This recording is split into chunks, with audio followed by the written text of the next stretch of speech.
Nga pa, kasi siyempre, sige matagal kang hindi nakapag... Hindi, sa series. Hindi pa kami nagsastart, hindi pa kami nagsisimula.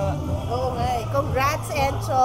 Thank you, MJ. Wait, nasa Oh ng my God. topic nyo? PBB? Kapamilya serye. Kapamilya serye. Ay, Gagawin siyang serye. after supporting actor, may kapamilya serye agad. Meron, hindi ko palang alam kasi kung pwede ko pang sabihin. Kasi di ba nung nag-press ko tayo ng PBB, lumingon muna ako kay tatay, lumingon ako kay Direk Lawrence, sabi ko, Parang ayaw. sabi niya lang, sabi mo abangan na lang. So sabi ko, basta ang masasabi ko lang, kapamilya serye siya. Oh my God. Namiss mo gumawa ng serye? Na-miss ko kasi iba talaga yung pagkilala sa ng tao, iba yung pagmamahal sa ng tao kapag napapanood ka pa rin nila sa sa screen nila. Mapa online man or mapa TV, basta kasama ka sa pang-araw-araw na buhay nila. Iba yun eh. Let's start na intro. Hindi pa. Hindi pa. Pero Hindi gano'n pa. siya kakaiba sa mga role na nagampanan mo dati?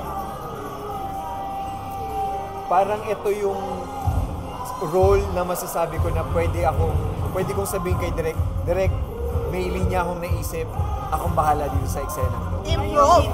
Pwede, kumbaga, and alam ko that my director will have that kind of freedom for me. So sobrang excited. Oh, wow. Parang ang daming blessings after Gomburza. I know Gomburza is for the country. Itong teleserye na ba to will touch something like that too? Like, sa patriotism.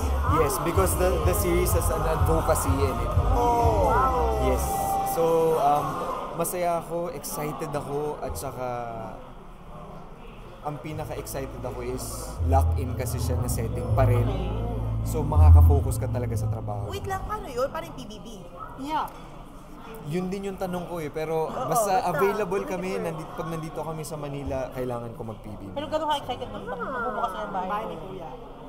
Ang swerte ko lang kasi alam mo yun, yung iba yung nabuo namin.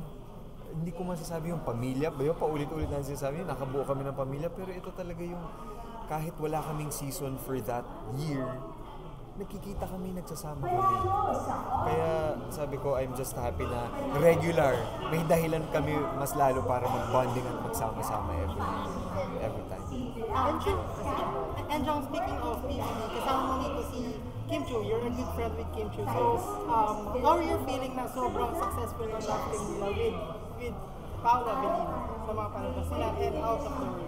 Alam mo, ang sarap maging masaya sa isang tao na mabuti yung puso eh. So, I'm just very happy to Kim, to Melay, to Bianca, to Robbie, to everyone that I'm friends with. I'm very happy every time that I see them successful. So, patuloy lang din natin supportahan, di ba? Yung yun lang, ganun. You're also very close to Mahan. Yes. Nakausap na ba siya? Kasi medyo naging delikado yung pagbubuntis niya. Panganganak niya. Did you talk to her na ba? Nag-message How is she kami, right nag-DDM kami every now and then. And sabi ko, I'm excited to see baby Maria. Pero it's funny because I will have something on August na makakasama ko, pero si Rambo lang yung makakasama ko. So, it's a good update. I'm very happy with my friends. Kasi, alam mo yun, parang pinag-uusapan lang namin to dati and now. Ikaw ba kailan balak? Dadating yun, pero... Meron na bang special samurai na papatibok ng puso? Wala na yan, Mel ba? Diyos ko, parang 2,000 naman yung mga tanong. Kung trabaho ka pa rin talaga. Oo, trabaho. Kasi iba, di ba, yung si Ma. Basta trabaho na tayo. Trabaho ka lang po talaga. Pero thank you very much. I'm very happy tonight. I wanna celebrate tonight. Oo. How will you celebrate tonight? Gusto kong kumain ng marami. Gusto kong, alam mo yun, kung gusto kong matulog ng mahaba. Sobrang gusto ko yung sinabi mo, no, na parang it's not sa length ng performance, it was the impact. Kasi seryoso talaga yun eh. Yung naramdaman ko na parang ako, feeling ko hindi enough yung nagawa ko, hindi enough yung na-deliver ko. Pero nakakalimutan ko parati na bawat isang tao may iba't ibang perception and opinion when they see something. So, na nakita nung mga tao yung effort na binigay ko doon sa character. And it's a very personal, story. So, I'm just very, very happy. Thank you. Thank you, Cho.